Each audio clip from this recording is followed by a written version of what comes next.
Last two sessions for signal processing in the INA chapter, and today's flow would be like this. We have two peer learning models left by Sir and Sir. We will get done with this, and post that we will have the discussion assignment which you all did tomorrow and last week of the course outline. We have graded that, by the way. So we will have an overall, not subjective but an objective analysis about the whole class, not one to one. Post that, we will have some one or two questions to be solved by our TAs only, and at the end, I am planning for the last half hour to be that simulation and mini project assignment. I will demonstrate that on my laptop and will share all the files with you on the group. Right. Good morning, everyone. So I will be discussing on module 3, that is sampling and reconstruction. That is the part left. So let us start. So sampling and reconstruction.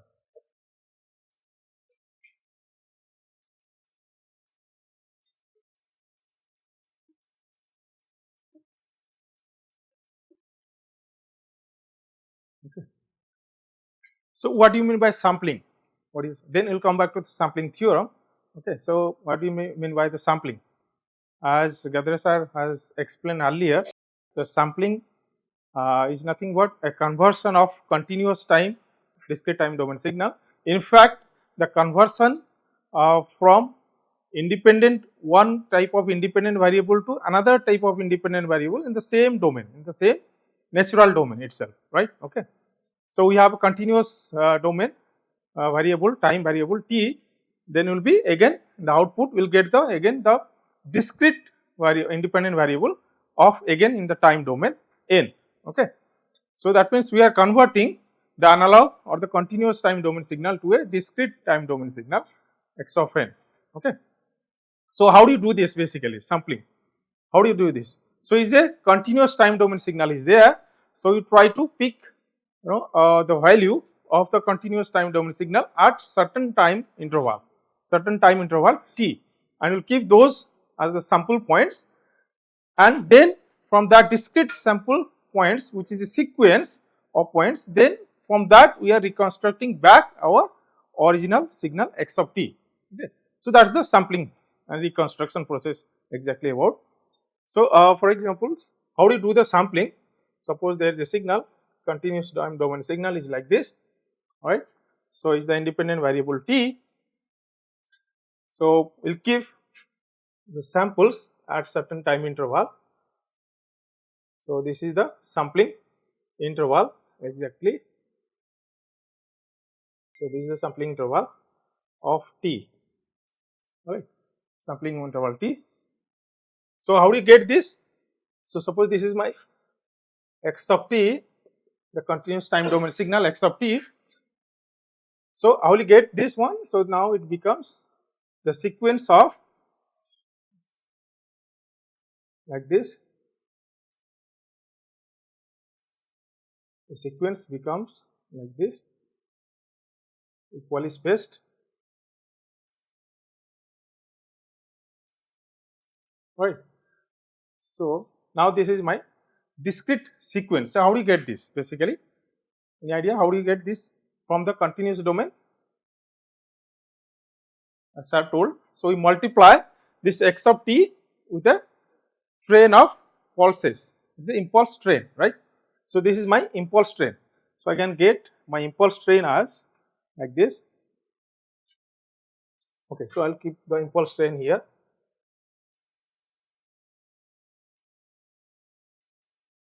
So pt, the train of impulses, it is here like this at this distance. Again here. Okay. So this is my impulse train. Okay. So when I multiply this impulse train with the original signal x of t, the continuous time domain signal, then I will come to this one. Suppose let me denote this was my x pt, okay, x of pt. So impulse train having strength 1, the amplitude 1, what is multiplied into x of t So it will catch the points at the exactly the sample points. Okay, exactly the sample point. So this is 1 multiplied with the value of x of t at that point. Okay, so this is the sample, then this is multiplied with the x of this point, and this one multiplied with this point, and that will give you the this one. Okay, so this is the sampled signal, right? Now how do you get this one? How can I write this? The sample train. So I can write the sample train as Pt, the summation of the delta function. This is the delta function. Delta function is only defined at 0th instant. So this is the delta function shifted to this amount, right? So this one is the t, right? So this is 2t, this is 3t, this is 4t. Okay, so suppose here t, this was 2t, 3t is minus t, minus 2t, likewise. This one continue, right? So similarly, this one is 0th instant, this is minus t, this is minus 2t, right? Okay, so how can I write this one mathematically? X of pt. So this pt can be written as a summation of impulse function shifted to these positions, right? Okay, so I can write now this is a summation of goes from minus infinity to infinity. Okay, so delta of t shifted at nt. Okay. Okay, so now this is the mathematical function of the impulse train, right? Okay, now this impulse train, when it is multiplied with my original time domain signal, continuous time domain signal x of t, that gives me the sampled signal, the sampled sequence. So now x of pt can be written as now x of t multiplied with pt, right? Okay, so then I can write x of t here, so multiplication with summation n goes from minus infinity to infinity, delta of t minus nt, right? Now if I take this one inside this summation, that will come as summation n minus infinity to infinity x of t minus nt multiplied x of nt, right? Okay, so this is the mathematical expression of the sampled sequence. Okay, what it represents? It represents nothing but the sample signal x of t shifted by this amount, okay, in nt amount, then multiplied the value of the original signal, the continuous time signal at that moment, nt, right? Okay, so when you multiply this, so that means the impulse function here, okay, shifted impulse function here multiplied with the value of the original time domain signal at that moment, that will give this value, right? Okay, that's why the amplitude is also keep on varying, right? So this is my sampled signal. Okay, so this is in the time domain, all right. Okay, now let us look into how the sampled signal looks like in the frequency domain, all right? Okay, yes, yes, xpt, this one, okay, this one,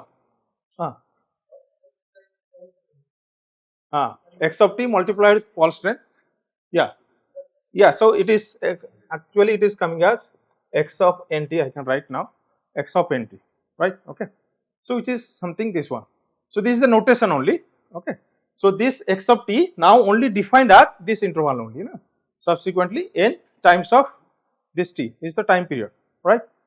Okay, now you see this one, the time period here is this one, t 2t 3t like this, yes. Okay, is it clear now? Okay, so now let us see how this spectrum of this sampled signal look like. Okay, now to see the spectral domain, okay, in the frequency domain, the sample signal how it looks like. So what you have to do, so you have to take the Fourier transform of this, isn't it? So if I take the Fourier transform of the sampled signal, how it looks like, okay, so I can write x of j omega the Fourier transform of the sample signal. So I'll take summation, okay, into x of nt e to the power minus j omega no, nt. Okay. All right. Okay. So now if I put here, okay, can you find out what is the Fourier transform of this?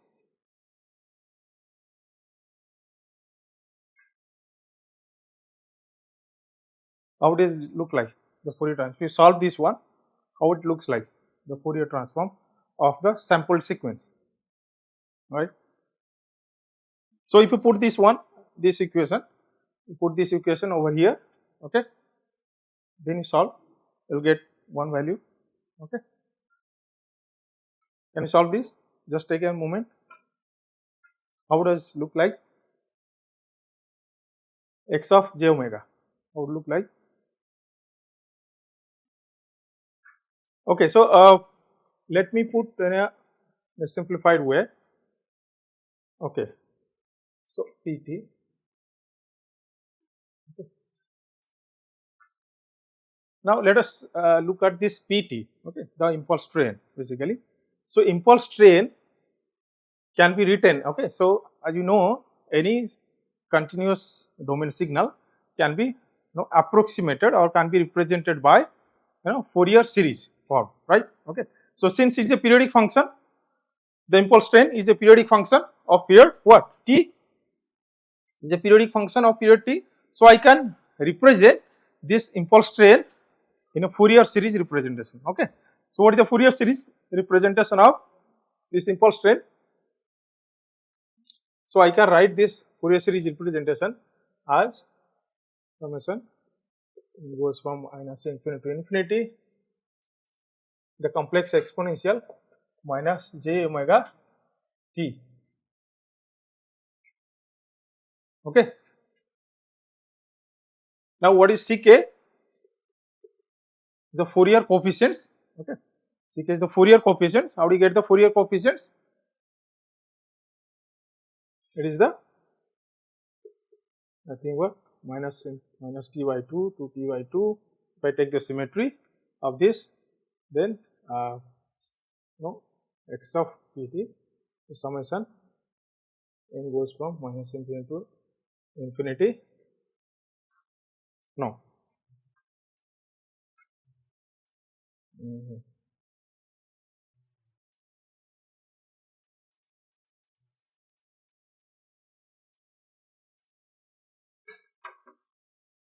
Okay.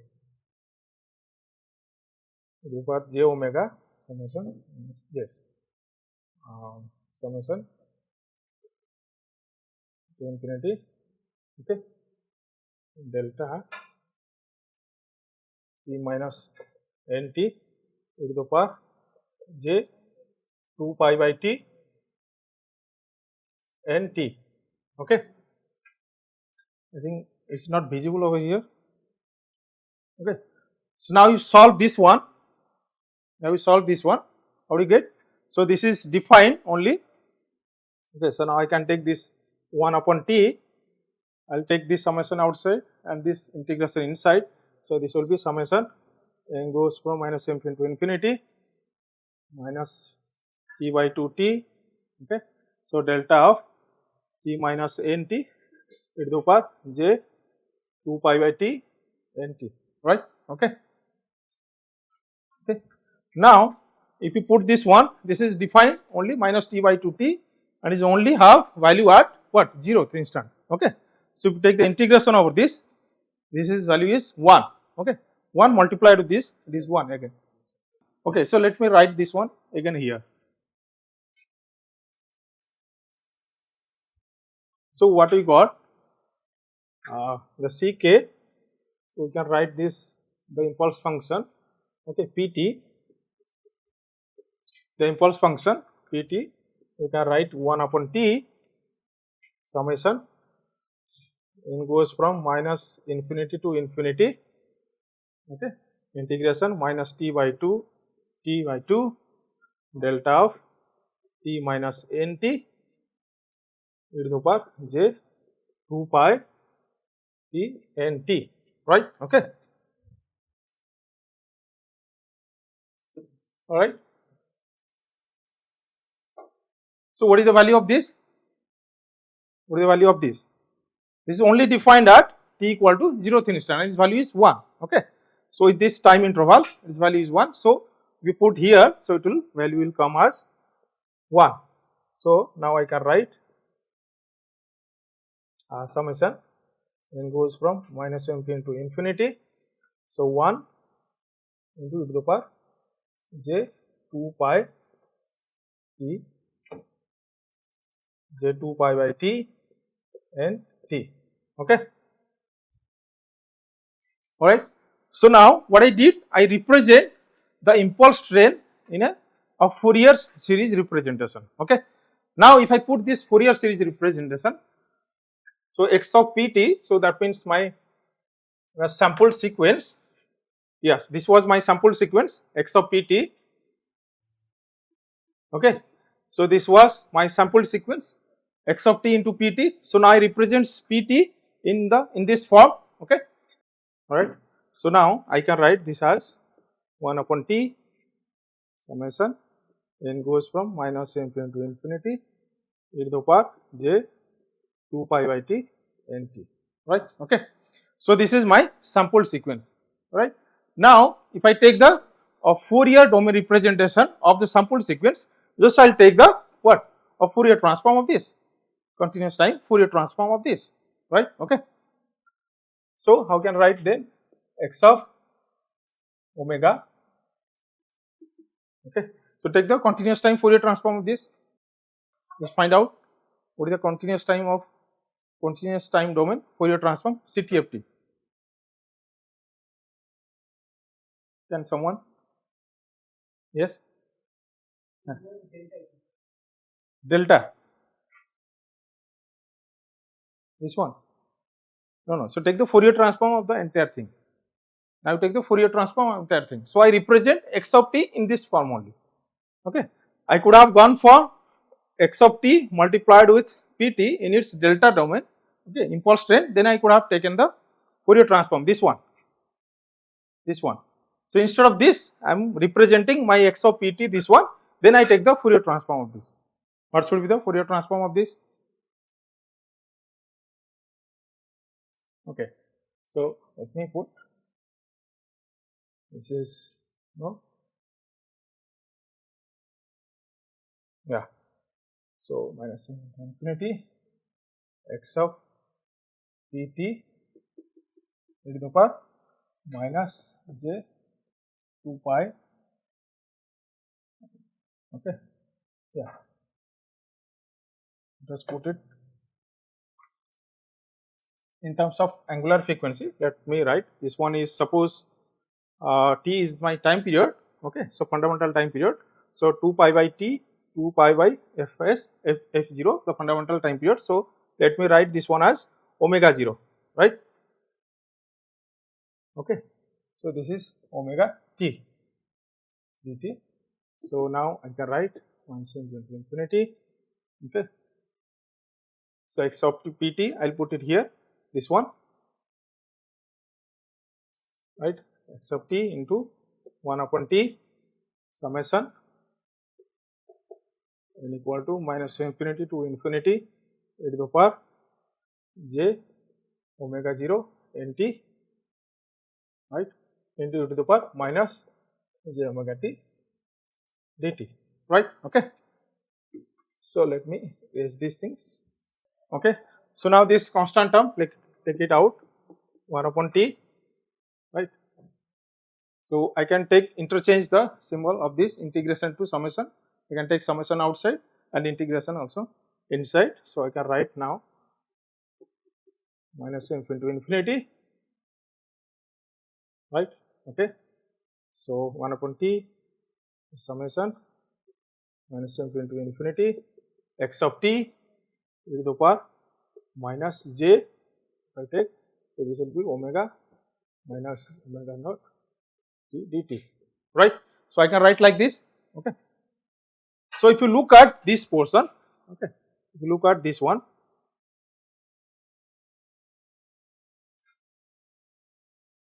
could you recall the equation?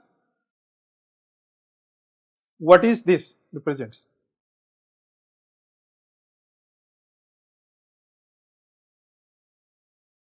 Yes.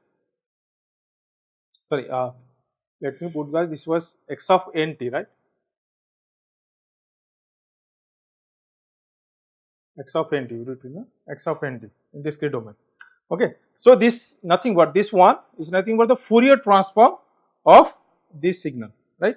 Fourier transform of this signal, isn't it?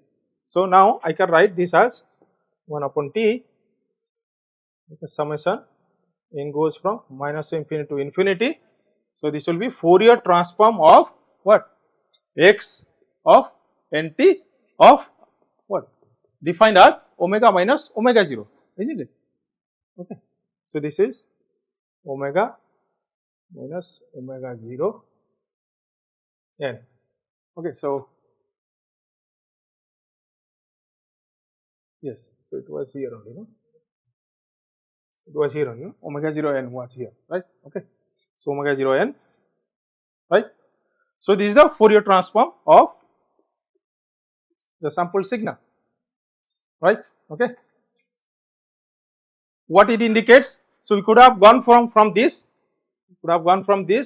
taking the Fourier transform of the sample sequence, or I represent this delta function with the Fourier series representation of the impulse train, then I put the Fourier transform in this form. So we got this one. So what is represents basically? What is it represents? This is xpt, no? I can write xp, now the final sample sequence, no? The Fourier transform of the sample sequence, right? So if you look at this, so this is nothing but is the Fourier transform of the same signal, continuous time domain signal, okay, Fourier transform of this shifted by the omega 0 n amount, okay, shifted by the omega 0 n amount, right? Okay. So now if this is my sequence, original sequence x of t, okay, x of t is here. Now if the Fourier transform of this, suppose for example the Fourier transform of this continuous time domain signal is nothing but like this. So this omega minus omega m to omega m, right? Okay. So for example this is the x of omega of this my continuous time domain signal. Then what is the Fourier transform represents of my sample signal? The same, this is the same spectrum, what? The same spectrum shifted by omega 0 n amount, okay. What is omega 0? This is a fundamental frequency, right? 2 pi by t, right? So it is shifted by that amount. So it is nothing but it looks like the spectrum of the sample sequence. It looks like this spectrum is shifted by integer multiple of omega 0, right? Okay. So n goes from minus infinity to infinity. So it is shifted by the integer of n, right? Okay. So that means it will be the same amount. Okay, when n equal to 1, so it will be omega 0 over here, again omega 0, this one. So this side it will be minus omega 0, the spectrum will be like this, okay. So it will go on repeating, okay. So what does it mean? So it is nothing but the replica of the spectrum of original signal x of t by n times, integer multiple of n, right. So this is the spectrum of the what? Sampled sequence. This is the spectrum of the sampled sequence, okay. Okay, now let us, how do you reconstruct this? Now we come from here to here, then here in the frequency domain. Now from this sample sequence, what is the sequence looks like this one? What is the sample sequence? Okay, what was the sample sequence? The sample sequence was like this. There is a sequence here, then one here, then another here, okay, then another here, another here, another here, then here, okay. It goes on like this, okay. NT. So this was XTT, okay. So if T is known to me, so I can write here also N, nothing else. No, I can represent N. So I can represent is 0, 1, 2, 3, 4 like this. In T is known to me, okay. T is known to me, so I can sequence also 0, 1, 2, 3, 4, minus 1, minus 2 like this. So this is the sampled sequence. Now the spectral domain, the original sequence, no, continuous time domain sequence x of t, it was looks like this. Now the Fourier transform of this sequence looks like this, okay. So how do you go from here to here? Okay, it's very easy. Like this is the spectrum of my original signal. Now if I put a filter, low pass filter over here, okay. So low pass filter over here, this is omega 0 by 2, okay. So put a low pass filter over here, so it will just extract this component, no, it just extract this component, then I take the inverse Fourier transform, that will give to me this one, isn't it? Very simple. So we can reconstruct the signal in the Fourier domain like this, okay. Just put a low pass filter over here, so we will take this replica, this original spectrum and get it back in the inverse Fourier transform to get x of t, right. So how do you do this is equivalent in time domain? Yes, anyone? No, this operation what we did, like the reconstruction process, this was the spectrum of my sampled sequence, okay. So how do you get my original signal back? I take this original spectrum by a low pass filter, putting low pass filter over here, then I take the inverse Fourier transform, I get this one, right. That was in the Fourier domain, right, in the frequency domain. Now what I can do in the time domain itself, from the sampled sequence to this? Yes, yes. No, that is a special case of reconstruction. What should be the ideal one? You can use some kind of a theorem in the Fourier transform. Can someone recall what you learn? The multiplication in a Fourier domain is equivalent of convolution in time domain. Convolution in time domain, right? So what was here? That was the multiplication of the Fourier domain of this what? Low pass filter h of omega. If I represent this as my h of omega, what I did, I take the x of t is nothing but inverse Fourier transform of h of omega into x of omega, right. I did this, isn't it? So inverse Fourier transform, I got this, okay. So what is its equivalent in time domain? Now if you got to know what the time domain function of this low pass filter, then if I convolve with what, my x of pt, convolve with my x of pt, then it will give me x of t, isn't it? Okay. So this is equivalent of what? Equivalent of convolution of x of pt with the transfer function of x of omega, sorry, h of omega, okay. The impulse response of h of omega, right, okay. Yes, that is why I derived the equation. Yes. So it is the same thing, like if you remember, like we are by doing the sampling, what I do, we try to increase the ambiguity in the signal, okay. So ambiguity in the signal means that if this is my sample sequence, okay, this is my sample sequence, right. So if I represent in a more clear manner, so this was nothing but like this.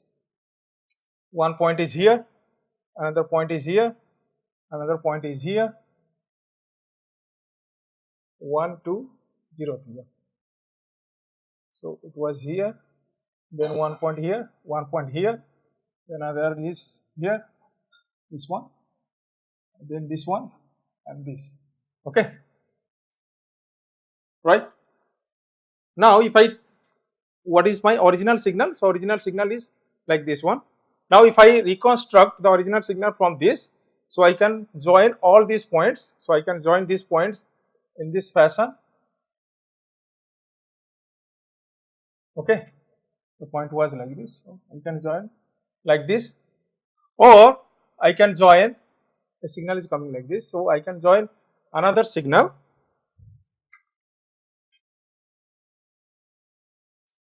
So this could be another signal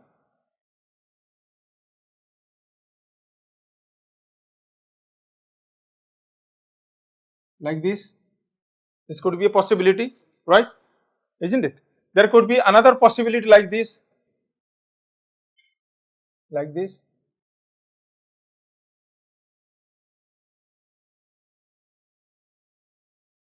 Okay. So I can use this. Okay, I can use this. Also, I can say this is my original signal. This could be my original signal. This could be my original signal. So there is a lot of possibility. That's the ambiguity, right? When you do the sampling, when you then reconstruct back and try to see what was my original signal, then I got a lot of different types of signal. Yeah, that replica represents the signal with a different other possibility.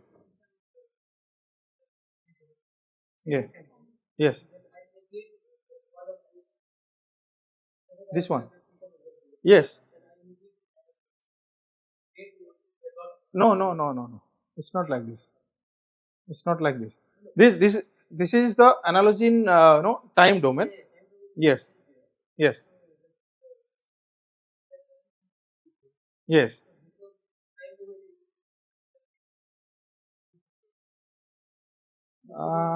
Yes. What? Yes. Hmm.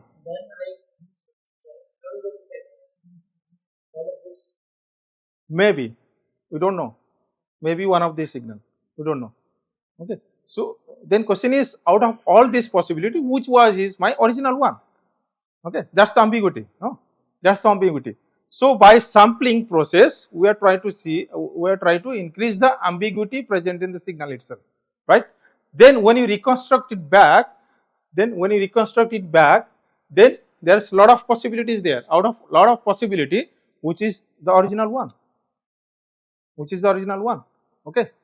So to have this, to remove this ambiguity, for the reconstruction of the signal, okay, back to the time domain, continuous time domain.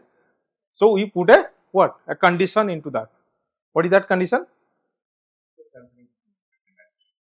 Is the Nyquist rate. Okay. So Nyquist rate, we need to put a a restriction on the signal. Okay. So that means this is the Nyquist rate, the sampling. Okay. The sampling of the signal. Okay. Sampling means at what rate we are trying to keep the samples of the original signal, right? So that the sampling rate has to be at least twice of the maximum frequency content of the signal. Okay. So that's the Nyquist rate. Okay. Nyquist rate. Nyquist rate. So that is the sampling frequency. Okay. Sampling frequency 1 upon Ts. Okay. So that has to be greater than twice of the maximum frequency content of the original signal. Okay. This is a Nyquist sampling theorem. No? Nyquist sampling rate. What if, what happens if you don't follow this? What happens if you don't follow this? Okay. That's create a aliasing problem. What does it mean? Aliasing problem. Aliasing means lookalike, right? Okay, one component looks the same, okay, in the other component, right? Okay, let us see what happens if you don't follow the Nyquist rate. What is happening exactly, right? For example, there is a composite signal x of t. For example, it consists of a mixture of three different sinusoidal components, right? So one sinusoidal component, let us put it cos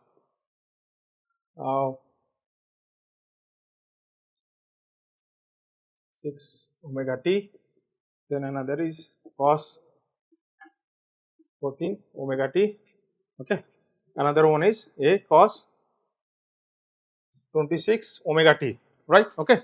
So when I do the sampling of this signal, how do you do the sampling? So I put a sampling at a rate t, okay, sampling rate ts. For example, the sampling rate is 0.1 second, okay. So if I sample the signal at 0.1 second, what will happen? So a cos 6 omega, so instead of t I will put n ts, right.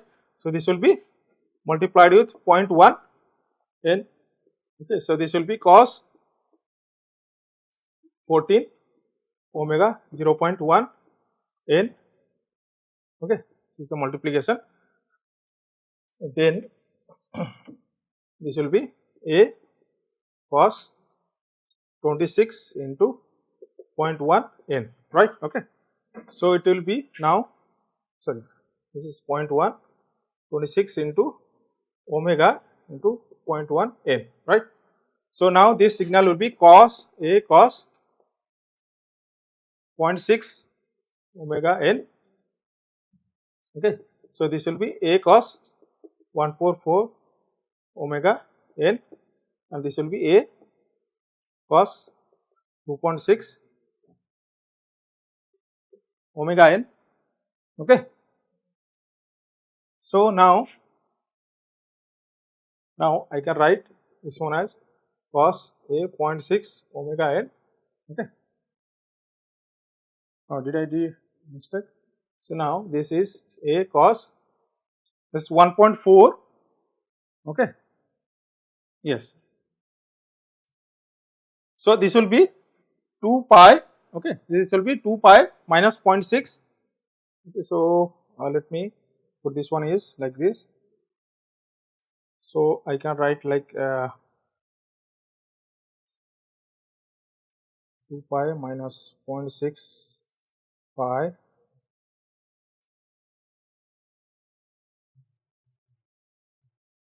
omega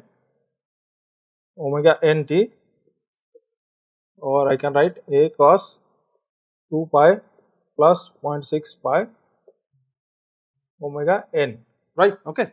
So now you see this is nothing but again cos 2 pi minus theta is again cos theta, this is cos 2 pi plus 0.6 pi again cos theta, okay. So ultimately what happens, these three signal will combine and this will come as x cos 0.6 pi, sorry, 0.6 omega n, okay.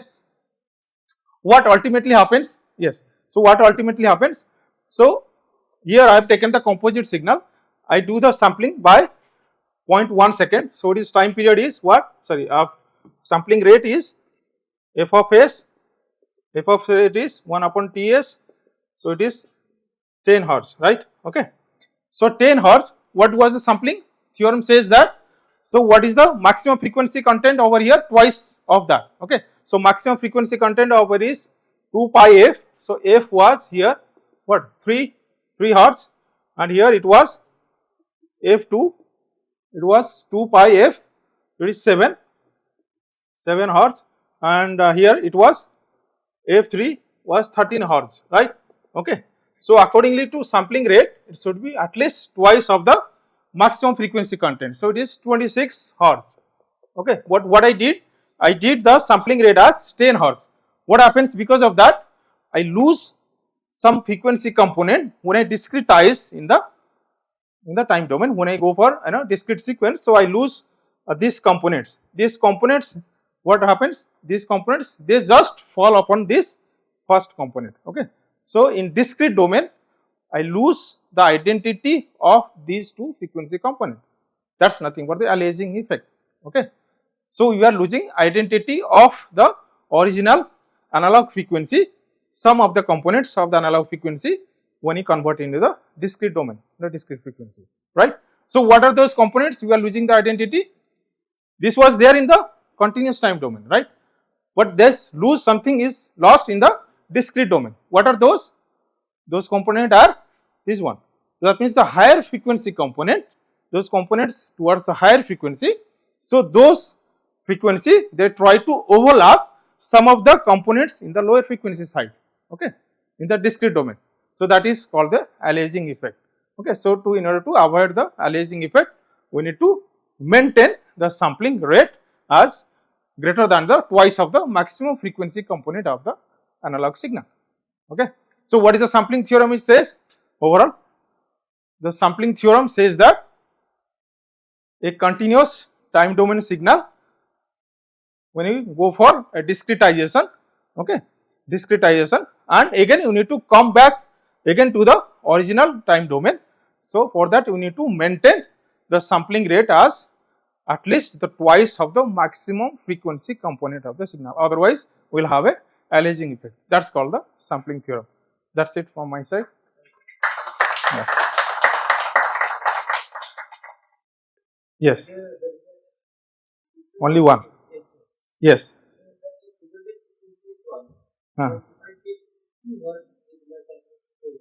Okay. Again you see, again there will be some component. Yes.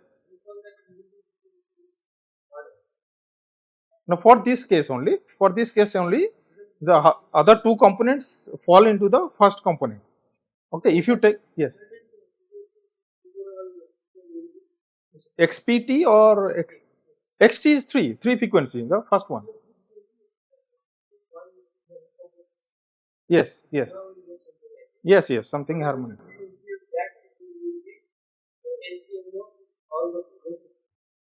Yes, the period. Are you talking of the period? Yeah, period will be the LCM of the individual one. Yes.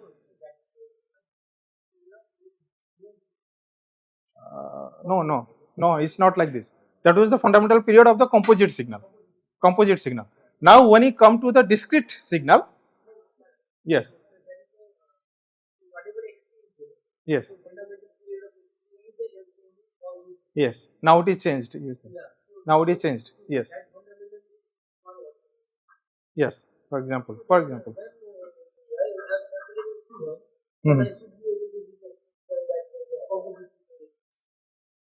No, it's not like this. So if you take the composite, it's not like that. Yeah, yeah. That's the reason. Like you see here, by taking this example, okay, if you go for sampling with a less rate at the Nyquist, the sum of the components are just overlapped in the low frequency components.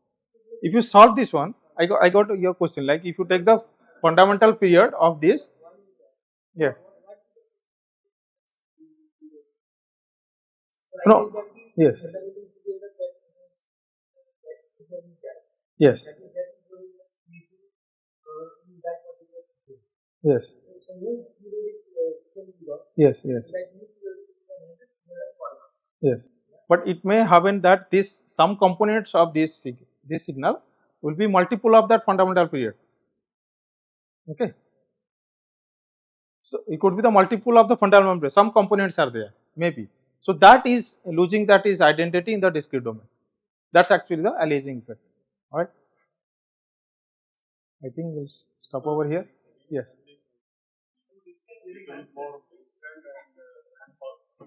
Yes, also. We can use the same thing in the band pass signal also. So here we have taken the band limited signal. Yeah. That's the band limiting case. This one. Alright. Thank you.